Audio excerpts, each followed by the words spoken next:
to say that Todd is not here because the only CIF game in our district tonight is the Women's Esperanza CIF basketball game quarterfinal, and it started at 5:30 tonight. So that is why he is missing. Conveniently, this board meeting is placed for 5:30. And also, I've also been told that there is going to be two employment discussions, or we're going to have interviews for an acting superintendent. And so my question would be, did we put this in EdJoin? How did we come about this? Did we have a committee? Because I would imagine that if we're going to be interviewing for an acting superintendent, that you would want all board members present and more than 24 hours notice. So do you have any response to anything, or? We discussed this at our last closed session, so I'm not going to talk about that. Oh, we did? Okay. So do we have a committee, or who was, how did this come about? Again, we discussed this at our last closed session. Okay, so what did you report out from the last closed session? Because if no action was taken, you said no action was taken. Nothing. So if no action was taken, how was this discussed at the last closed session meeting? If no action was taken, but suddenly we're here 1 week later doing superintendent interviews. If no action is taken, we shouldn't be here. We followed the direction of our council. So is your council advising you incorrectly? We can ask Mr. Robbins.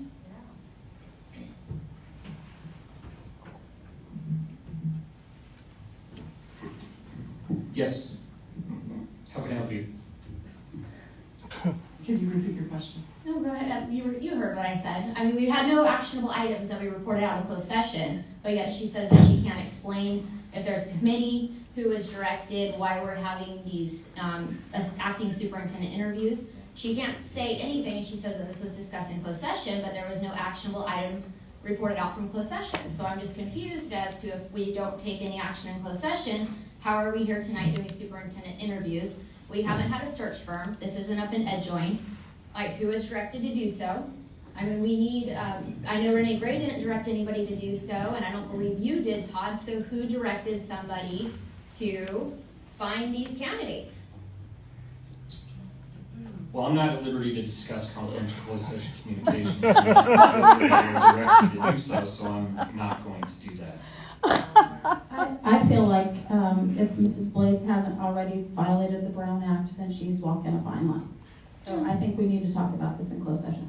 You guys Well, have fine already. line or not, we have no action, like you guys just said. There's no vote, so where's the committee? Who was directed? Because if a board member directed an employee, that is a violation, because that's our board bylaw violation, because we cannot have a board member You're directing making employees. speculations right now that nobody can argue against because it's a Brown Act violation.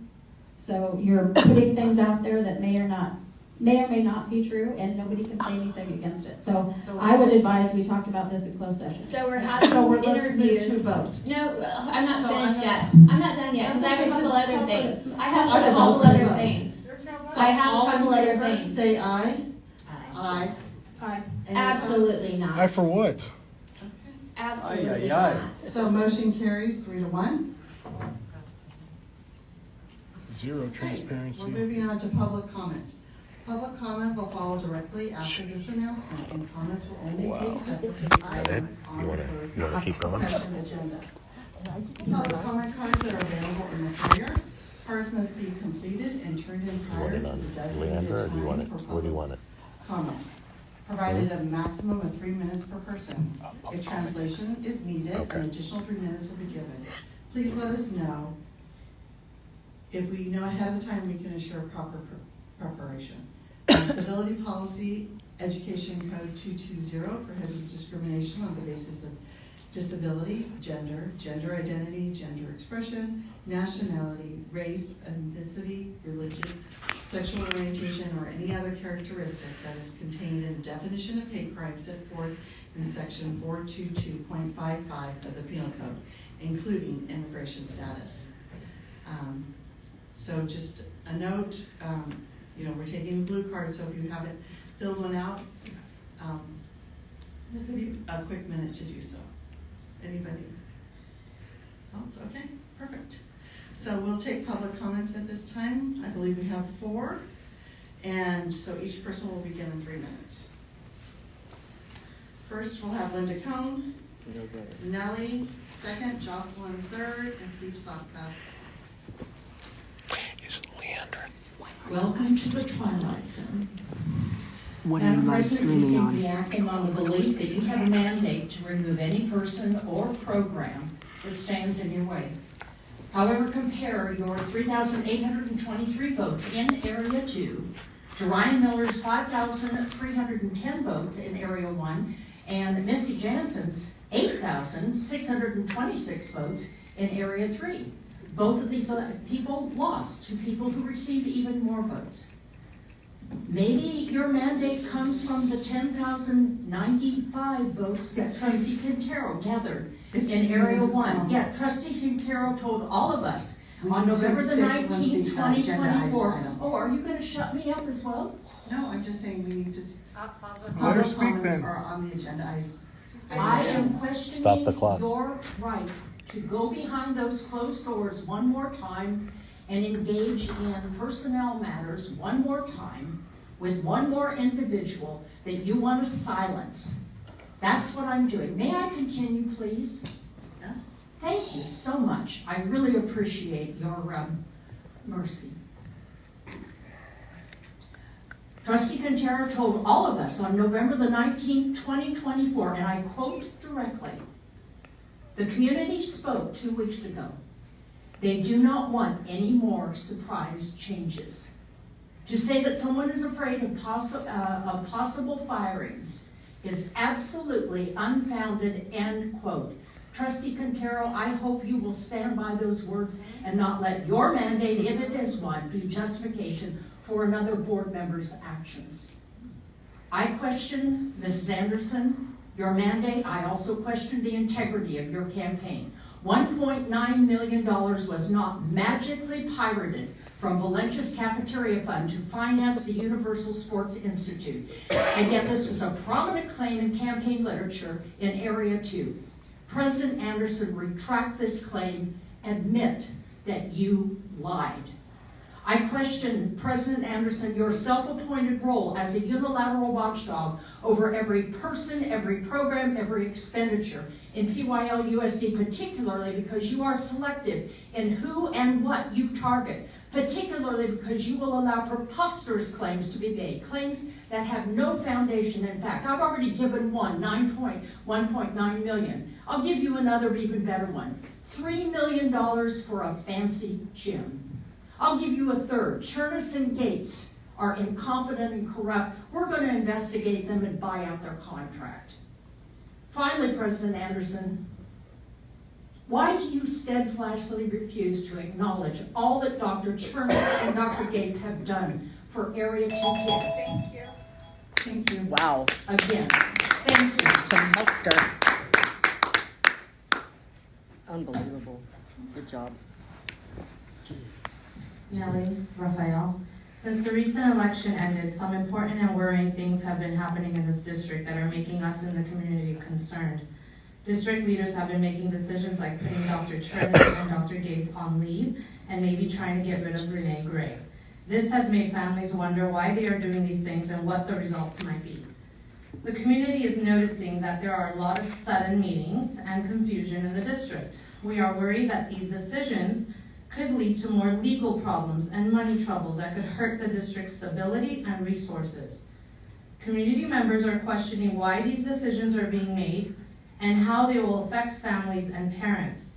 We are worried that these actions are causing more problems in the community instead of bringing everyone together. The way staff members who speak up or have different opinions are treated is also causing concern. People are watching how these individuals are being treated based on who they agree with, which is raising worries about fairness and professionalism in this district. It's important to think about the well-being and needs of students and staff more than personal ambitions or power struggles. Following principles of being open, responsible, and leading with integrity is important for rebuilding trust and confidence within this community. Renee Gray has taken on a crucial and significant role in the absence of Dr. Chernus, and we commend her for her hard work and dedication in fulfilling the responsibilities required to support this district. It is imperative to seize this unnecessary conflict and strive to collaborate effectively, placing the well-being of our staff, students, and families at the forefront. This is getting completely out of hand, what you guys are doing in our district. I'm an employee of this district. I work in special ed, and I am disgusted the way you guys are doing this. Absolutely disgusted.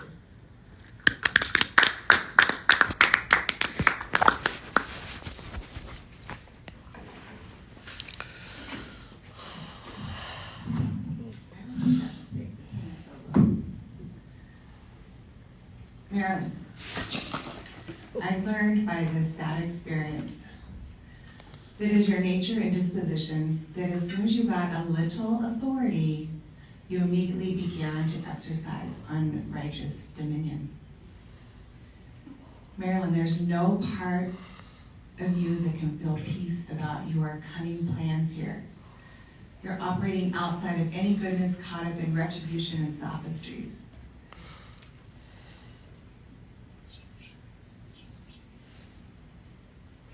Marilyn.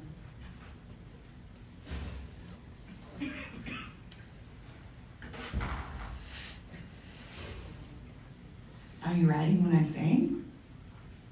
Oh, God.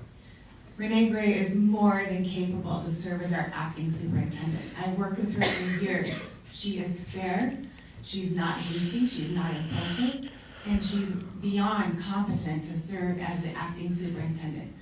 There can be no excuse for you to replace her and to bring in someone else to do your bidding.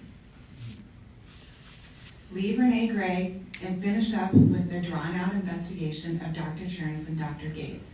Let's get back to some peace and organization and get rid of the chaos and revenge that is motivating all of this.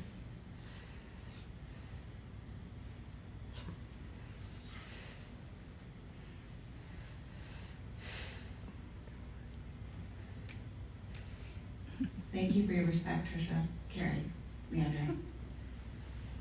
Oh, what did you say? Thank you for your respect to these ladies.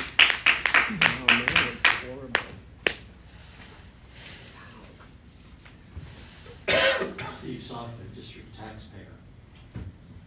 Mrs. Anderson, or have we gotten to your Royal Highness yet?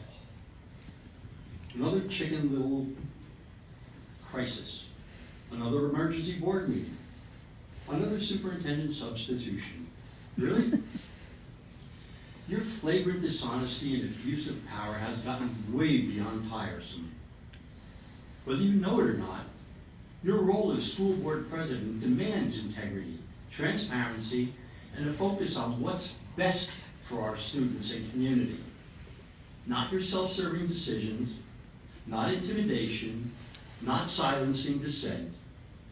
When you misuse your authority by blatantly lying to our faces in this room, or to push personal or union-driven agendas, disregard community input, or attempt to operate without any accountability whatsoever, you betray the very trust that put you in this position. Your actions are eroding faith in this school board beyond belief and doing immense harm to the students, the families, and the educators you're meant to serve. Leadership isn't about dictatorial control. It's about responsibility. And if you can't uphold that standard, I urge you to reflect on whether or not you're even fit to sit on this board in any capacity. Enough is enough. This community is watching, and we demand an end to this stupid chaos that you're inflicting on us. Starting now.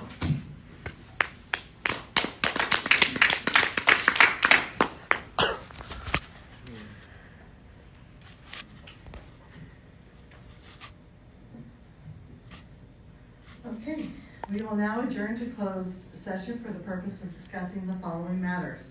7.1, conference with legal counsel, existing litigation pursuant to Government Code, Section 54956.9 D1, Magnolia Science Academy, Orange County versus Placentia Yorba Linda Unified School District, writ of mandate.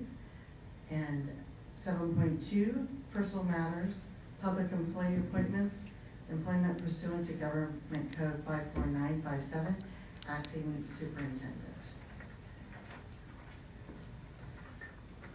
So we'll adjourn at 5:50.